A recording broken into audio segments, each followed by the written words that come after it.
রাত প্রায় 10:30। Medinipur rail station তখন প্রায় জনশূন্য। দিনের বেলার কোলাহল, হাকারের হাঁকডাক, যাত্রীদের ব্যস্ততা সবকিছু যেন এক গভীর ঘুমে তলিয়ে গেছে। প্ল্যাটফর্মের হলদেটে আলো লম্বা, অশরীরী ছায়া তৈরি করছে। দূরে কোথার একটা কুকুর করুণ সুরে ডেকে উঠল, তারপর সব আবার চুপ। এই নিস্তব্ধতার মধ্যে একা বসেছিল অয়ন। ঝাড়গ্রামের ছেলে, কলকাতায় একটা বড় কোম্পানিতে ইন্টারভিউ দিয়ে ফিরছিল। শেষ লোকাল ট্রেনটা যে এভাবে মিস হয়ে যাবে তাও ভাবতেও পারেনি। এখন পরের ট্রেন ভোর 5টায়। সারাদিনে ক্লান্তি আর হতাশা মিলেমিশে ওর শরীরটা যেন ভেঙে পড়ছিল। প্ল্যাটফর্মে সিমেন্টের বেঞ্চটা পাথরের মতো ঠান্ডা। একটা শিরশিরে হাওয়া ওর জ্যাকেটের ভেতর দিয়েও হাড় পর্যন্ত কাঁপিয়ে দিয়ে গেল। স্টেশনটা অদ্ভুত রকমের শান্ত, এতটাই শান্ত যে নিজের হৃৎপিণ্ডের শব্দ স্পষ্ট শোনা যাচ্ছিল। অয়ন উঠে দাঁড়াল। একটু হাঁটাচলা করলে হয়তো শীত কম লাগবে। প্ল্যাটফর্ম ধরে ও এগোতে থাকল। এক কোনায় টিম টিম করে একটা চায়ের দোকান খোলা। একজন বৃদ্ধ চাচা উনুনে কয়লা দিচ্ছিলেন। অয়ন এগে গিয়ে বলল, চাচা, এক কাপ চা হবে? বৃদ্ধ মুখ তুলে তাকালেন। তার চোখের দৃষ্টি কেমন যেন অদ্ভুত। বললেন, হবে বাবা, কিন্তু এত রাতে এখানে কি করছো? বাড়ি যাওনি? ট্রেনটা মিস করে ফেললাম চাচা, ভোর পর্যন্ত অপেক্ষা করতে হবে। হতাশ গলায় উত্তর দিল অয়ন। চা বানাতে বানাতে বৃদ্ধ বললেন, একা একা থেকো না বাবা, জায়গাটা ভালো না, বিশেষ করে এই স্টেশন। রাতের বেলা এর রূপ বদলে যায়। অয়নের কপালে ভাঁজ পড়ল। মানে, কি বলতে চাইছেন? করিম চাচা চায়ের কাপটা এগিয়ে দিয়ে ফিস ফিস করে বললেন, এই স্টেশনের পেছনে যে বিশাল অশ্বত্থ গাছটা দেখছ, ওটা বহু পুরনো। লোকে বলে ওখানে এক মেছোজিনের বাস। রাতের বেলা সে শিকার খোঁজে, একা মানুষ পেলেই। কথাটা শেষ না করে চাচা চুপ করে গেলেন। অয়নের গা ছমছম করে উঠল। সে হেসে উড়িয়ে দেওয়ার চেষ্টা করে বলল, এসব এই যুগেও মানুষ বিশ্বাস করে? করিম চাচার মুখে হাসি ফুটল না। তিনি গম্ভীর গলায় বললেন, বিশ্বাস অবিশ্বাসের ধার ধারে না তারা। যখন সামনে আসে তখন সব বিশ্বাস এক মুহূর্তে ভেঙে যায়। সাবধানে থেকো, একা পেলে এদিক ওদিক যেও না, স্টেশন মাস্টারের ঘরের কাছাকাছি থেকো। অয়ন চা শেষ করে টাকা দিয়ে আবার নিজের জায়গায় ফিরে এলো। করিম চাচার কথাগুলো ওর মাথায় ঘুরপাক খাচ্ছিল। সে আধুনিক মনস্ক ছেলে, এসবে বিশ্বাস করে না, কিন্তু এই জনশূন্য ভুতুরে পরিবেশে মনটা কেমন যেন কু ডাকছিল। রাত প্রায় 12টা। স্টেশন মাস্টার মশাইও নিজের ঘর বন্ধ করে বোধহয় ঘুমিয়ে পড়েছেন। করিম চাচাও দোকান বন্ধ করে চলে গেছেন। এখন পুরো স্টেশনে অয়ন একা, একেবারে একা। হঠাৎ অয়নের নাকে একটা তীব্র গন্ধ এলো, মিষ্টি আতরের গন্ধ। কিন্তু তার সাথে মেশানো রয়েছে পচা মাছের আঁশটে গন্ধ। দুটো গন্ধ একসাথে মিশে একটা গা গুলিয়ে ওঠা অনুভূতি তৈরি করছে। অয়ন চারপাশে তাকালো, কেউ কোথাও নেই। তাহলে গন্ধটা আসছে কোথা থেকে? কিছুক্ষণ পর ও শুনতে পেল একটা শব্দ, নূপুরের শব্দ। রুনু ঝুনু, রুনু ঝুনু, খুব আস্তে, যেন অনেক দূর থেকে কেউ হেঁটে আসছে। অয়ন কান খাড়া করল। শব্দটা ধীরে ধীরে এগিয়ে আসছে ওর দিকে। কিন্তু প্ল্যাটফর্মে তো কেউ নেই, চারদিক ফাঁকা। ভয়ে অয়নের গলা শুকিয়ে গেল। ও উঠে দাঁড়িয়ে এদিক ওদিক তাকাতে লাগল। শব্দটা এখন একদম কাছে, মনে হচ্ছে ওর পাশ দিয়ে কেউ হেঁটে চলে গেল, কিন্তু সে অদৃশ্য। অয়ন অনুভব করল ওর ঘাড়ের কাছে কেউ যেন ঠান্ডা নিঃশ্বাস ফেলল। আতর আর পচা মাছের গন্ধটা এবার এত তীব্র যে ওর বমি পেয়ে গেল। চিৎকার করে উঠতে গিয়েও পারল না অয়ন। ওর শরীর জমে গেছে, মনে হচ্ছে দুটো বরফ শীতর হাত ওর কাঁধ দুটো চেপে ধরেছে। ও চোখ বন্ধ করে ফেলল। একা কেন বসে আছো? একটা মিষ্টি সুরেলা নারী কণ্ঠর কানের পাশে বেজে উঠল। অয়ন চমকে চোখ খুলল। সামনে তাকিয়ে দেখল ওর থেকে হাত 10 দূরে এক অপরূপ সুন্দরী মহিলা দাঁড়িয়ে। টকটকে লাল শাড়ি, খোলা চুল কোমর ছাড়িয়ে নিচে নেমেছে। মুখে মিষ্টি হাসি, কিন্তু চোখ দুটোই কেমন যেন একটা অস্বাভাবিক দ্যুতি। অয়ন ঢোক গিলে বলল, আপনি কে? মহিলাটি হাসল, সেই হাসি যেন মধু ঝরে পড়ছে। আমার নাম দিয়ে কি হবে? তুমি একা, তাই কথা বলতে এলাম। মহিলাটি ধীরে ধীরে এগিয়ে আসতে লাগল। তার হাঁটার সাথে সাথে সেই নূপুরের শব্দ আর অদ্ভুত গন্ধটা তীব্রতর হচ্ছে।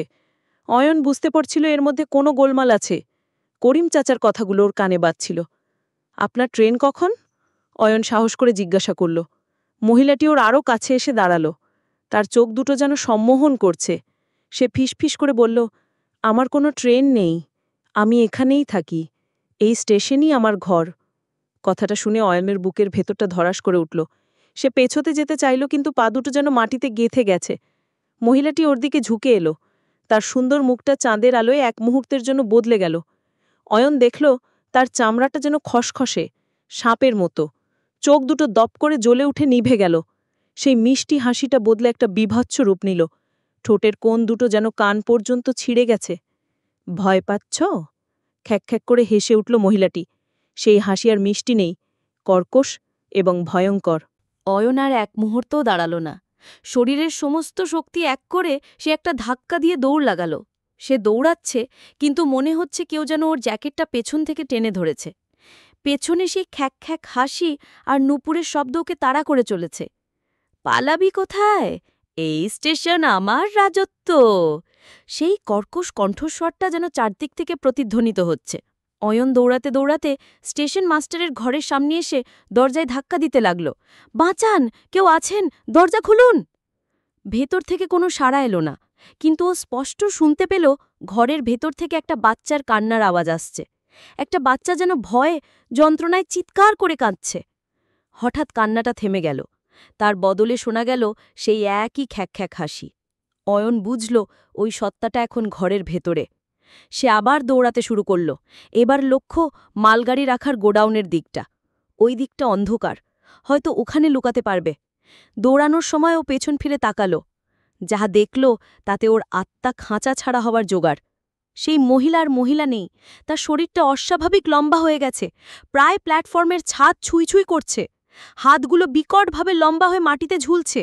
মুখটার মানুষের মতো নেই, একটা চ্যাপ্টা বিভৎস আকৃতি নিয়েছে। চোখ দুটো যেন দুটো জ্বলন্ত কয়লার গোলা।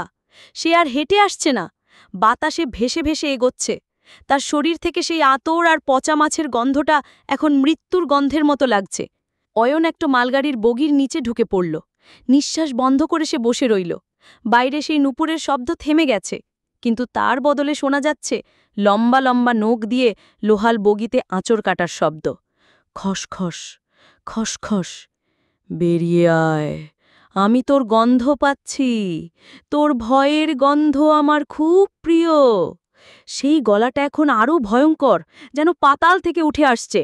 অয়ন দেখল বগির নিচ দিয়ে দুটো অস্বাভাবিক লম্বা শুকনো পা হেঁটে বেড়াচ্ছে। পায়ের পাতাগুলো উল্টো দিকে ঘোরানো। হঠাৎ শব্দটা থেমে গেল। অয়ন ভাবলেও হয়তো চলে গেছে। সে সাবধানে মাথা বের করে বাইরেটা দেখার চেষ্টা করল। আর তখনই বগির অন্য পাশ থেকে একটা বিভৎস মুখ ওর মুখের সামনে এসে পড়ল। চোখাচোখি হতেই সেই জিনটা তার বিশাল মুখটা হাঁ করল। তার মুখে কোনো দাঁত নেই, শুধু একটা কালো গহ্বর। সেই গহ্বর থেকে বেরিয়ে এলো তীব্র পচা গন্ধ আর একটা ঘূর্ণিঝড়ের মধ্যে শ্বাস, যা অয়নের শরীরকে যেন ভেতর থেকে শুকিয়ে দিচ্ছিল। অয়ন শেষবারের মতো চিৎকার করে জ্ঞান হারাল। কতক্ষণ কেটেছে অয়ন জানে না। যখন জ্ঞান ফিরল তখন ভোরের আলো ফুটতে শুরু করেছে। দূরে কোথাও মসজিদের মিনার থেকে আজানের সুমধুর ধ্বনি ভেসে আসছে, আল্লাহু আকবার, আল্লাহু আকবার। সেই আজানের ধ্বনি যেন এক ঐশ্বরিক রক্ষা কবচের মতো কাজ করল। অয়ন দেখল ওর সামনে দাঁড়িয়ে থাকা সেই ভয়ঙ্কর সত্তাটা যন্ত্রণায় চিৎকার করে উঠছে। তার শরীরটা ধোঁয়ার মতো মিলিয়ে যেতে শুরু করেছে। মিলিয়ে যাওয়ার আগে তার জ্বলন্ত চোখ দুটো অয়নের দিকে তাকিয়েছিল। সেই দৃষ্টিতে ছিল তীব্র ঘৃণা আর অতৃপ্তি। কিছুক্ষণের মধ্যেই প্ল্যাটফর্মে লোকজনের আনাগোনা শুরু হলো। সেই করিম চাচা তার চায়ের দোকান খুলতে এসে অয়নকে মালগাড়ির নিচে অজ্ঞান অবস্থায় পড়ে থাকতে দেখলেন। তার মুখে চোখে ছিল তীব্র আতঙ্কের ছাপ। সবাই মিলে ধরাধরি করে অয়নকে স্টেশন মাস্টারের ঘরে নিয়ে এলো। কিছুক্ষণ পর স্টেশন মাস্টারও এলেন। তার মুখটাও ফ্যাকাশে। জ্ঞান ফেরার পর অয়ন কাঁপা কাঁপা গলায় রাতের ঘটনাটা বলার চেষ্টা করল। করিম চাচা তার কাঁধে হাত রেখে বললেন, কিছু বলতে হবে না বাবা, আমি জানি তোর সাথে কি হয়েছে। প্রতি অমাবস্যায় ও বেরোয়। তুই ভাগ্যিস বেঁচে গেছিস, আজানের ধ্বনি তোকে বাঁচিয়ে দিয়েছে। স্টেশন মাস্টার বললেন, আমি কাল রাতে বাচ্চার কান্নার আওয়াজ পেয়েছিলাম। ভয়ে ঘর থেকে বেরোনোর সাহস পাইনি। ওটা ওই শয়তানেরই কাজ। ও নানা রূপ ধরে, নানা রকম শব্দ করে মানুষকে ফাঁদে ফেলে। সকালের ট্রেনে যখন অয়নকে তুলে দেওয়া হলো তখনও সে থরথর করে কাঁপছে। ট্রেনটা যখন ধীরে ধীরে মেদিনীপুর স্টেশন ছেড়ে বেরিয়ে যাচ্ছে, অয়ন জানালার বাইরে তাকালো। স্টেশনের পেছনের সেই বিশাল অশ্বত্থ গাছটার দিকে ওর চোখ পড়ল। ওর মনে হলো গাছটার সবচেয়ে উঁচু ডালে টকটকে লাল শাড়ি পরা একটা ছায়ামূর্তি বসে আছে, আর ওর দিকে তাকিয়ে বিভৎসভাবে হাসছে। অয়নের নাকে আবার সেই পরিচিত গন্ধটা এলো, মিষ্টি আতর আর পচা মাছের গন্ধ। সে জানে এই গন্ধ, এই স্মৃতি, এই আতঙ্ক তাকে সারা জীবন তাড়া করে বেড়াবে। মেদিনীপুর স্টেশনের সেই এক রাত তার জীবন থেকে সব স্বাভাবিকতা কেড়ে নিয়েছে। সে বেঁচে ফিরেছে ঠিকই, কিন্তু তার ভেতরের একটা অংশ চিরকালের জন্য সেই ভয়ঙ্কর রাতে হারিয়ে গেছে। গল্পটি ভালো লাগলে চ্যানেলটি সাবস্ক্রাইব করবেন।